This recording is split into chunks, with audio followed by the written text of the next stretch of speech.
and put on the wagons, the train. Then the train will bring them all the way to Kisumu.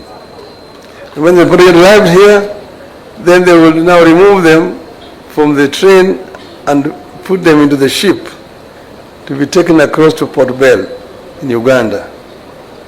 So people would remove the goods, their bags, and take down to the ship. When they came here, they found people who are much stronger. They said, hawa watu ni stronger than wale Waswahili huko Mombasa. So that's how they started to import labor from here to Mombasa. And so we found the Jaluos and Banyalas working there in Mombasa, and the dock workers. That is the history. Now walipofika kule wanakaa Mombasa, baadaye wanapata buibui.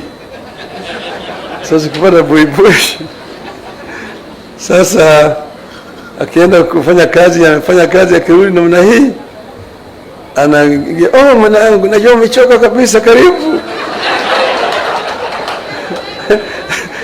Sasa kuna maji moto imewekwa pale ya kuosha mguu. Karibu mwanangu, kaka. Alafu anafisha mguu, chakula yuko tayari. Anakaa. Jamaa anasahau ya kwamba bibi aliwacha hapa nyumbani. Bibi aliwacha nyumbani, anatawaliwa na ndugu yake hapa.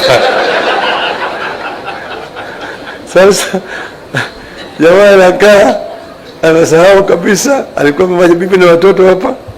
Anakaa mpaka jamaa anakufa. Sasa jeneza ndio inakuja.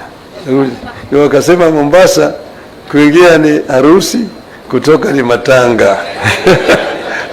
Asanteni sana. Welcome.